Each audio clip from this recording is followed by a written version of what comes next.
स्वर्गलोक में माता लक्ष्मी और भगवान गणेश दिवाली के त्योहार पर पृथ्वी भ्रमण की तैयारी कर रहे थे।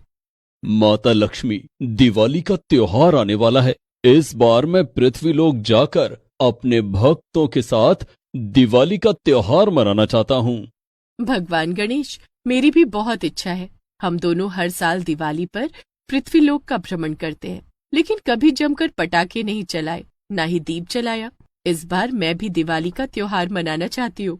जब भगवान गणेश और माता लक्ष्मी की इस योजना के बारे में स्वर्गलोक के सभी देवी देवताओं को पता चलता है, तो वे भी पृथ्वीलोक पर जाकर दिवाली के त्योहार का आनंद उठाने की बात कहते हैं।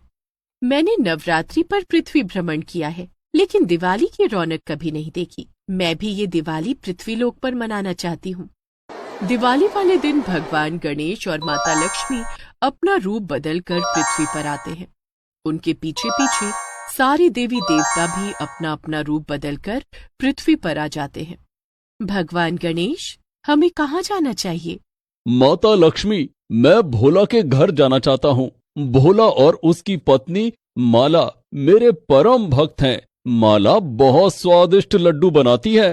वो हर साल दिवाली पर हमें अपने हाथों से बनाए लड्डुओं का भोग लगाती है। मैं इस बार उससे बहुत सारे लड्डू बनवाऊंगा और उन्हें अपने साथ स्वर्गलोक लेकर जाऊंगा।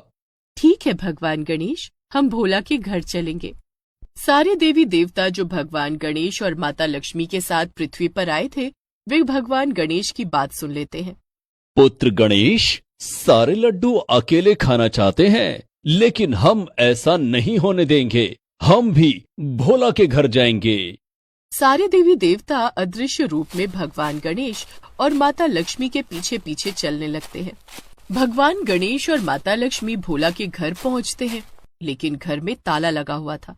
ये देखकर भगवान गणेश उदास हो जाते हैं। भोला, माला, उसके बच्चे पिंकी और शिवाय कहाँ चले गए? आज दिवाली का त्योहार है। ये लोग दिवाली की तैयारी नहीं कर रहे।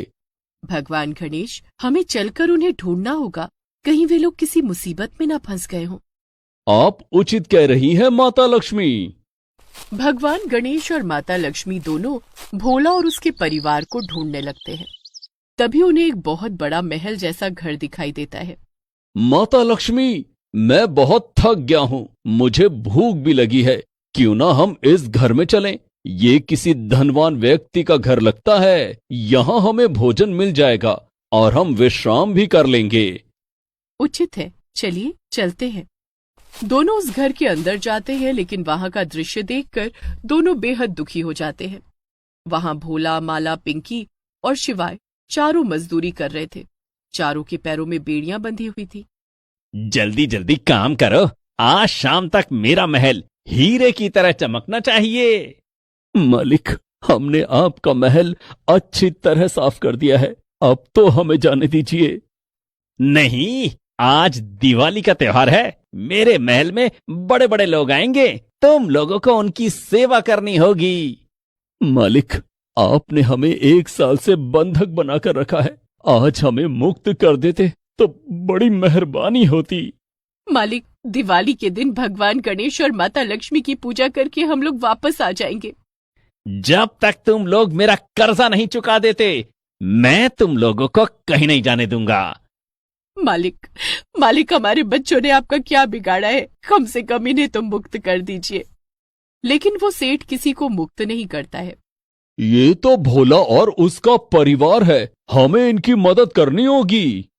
तभी सेठ की नजर बालक रूपी भगवान गणेश और साधारण स्त्री रूपी माता लक्ष्मी पर पड़ती है। तुम दोनों का ना, तुम्हें मेरे महल के अंदर किसने आने दिया? हम राहगीर हैं। हमें बहुत भूख लगी थी, इसीलिए हम यहाँ चले आए। यहाँ भंडारा नहीं लगा है। तुम दोनों यहाँ से चले जाओ, और यदि खाना चाहिए तो मेरे घर में काम करना पड़ेगा। मैं मुफ्त में किसी को कुछ नहीं देता। वो तो हम देख ही रहे हैं। तुम गरीबों पर कितना अत्याचार करते हो।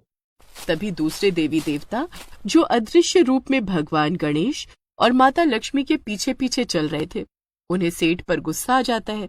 दुर्गा माता अपनी शक्ति से उन सभी के पैरों की बेड़ियां काटकर उन्हें मुक्त कर देती हैं। ये किसने किया? माता लक्ष्मी, ये सब कौन कर रहा है? ये चमत्कार तो दुर्गा माता और भगवान भोलेनाथ ही कर सकते हैं।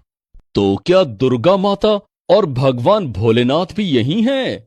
माता लक्ष्मी अपनी आंखें बंद करके दिव्य दृष्टि से सारे अदृश्य देवी देवताओं को देख लेती हैं। केवल वे दोनों ही नहीं, बल्कि स्वर्ग लोक के सारे देवी देवता हमारे आसपास हैं। माता लक्ष्मी का इतना कहना था कि सारे देवी देवता साधारण मनुष्य के रूप में वहां उपस्थित हो जाते हैं, जिन्हें भगवान गणेश और माता लक्ष्मी पहचान लेते हैं। पुत्र गणेश, हम सब ने सोचा कि इस बार दिवाली का त्योहार हम सब मिलकर मनाएंगे, इसीलिए हम सब तुम दोनों के पीछे पीछे चले आए।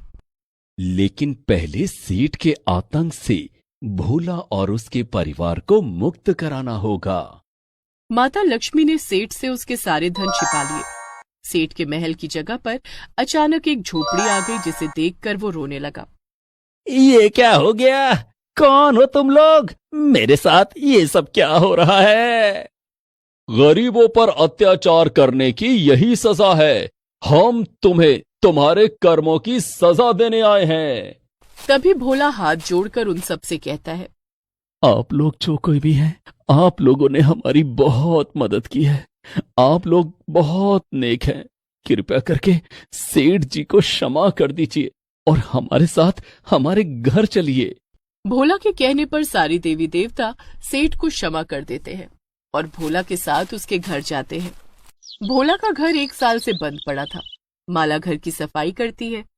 उसके बाद भोला से कहती है, सुनिए जी, हमारे घर में खाने के लिए कुछ नहीं है।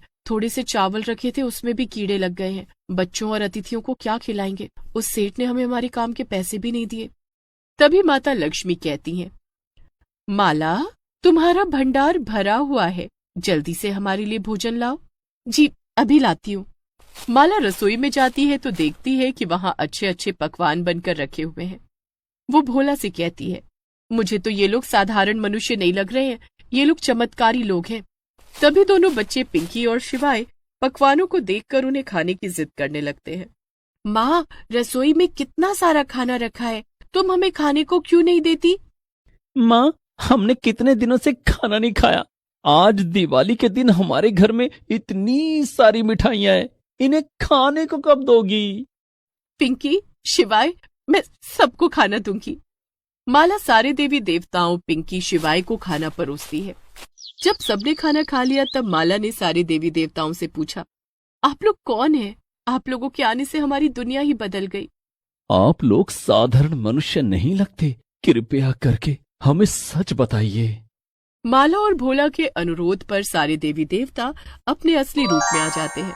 सारे देवी देवताओं को अपने घर पर देखकर माला और भोला हाथ जोड़कर उनका अभिनंदन करते हैं।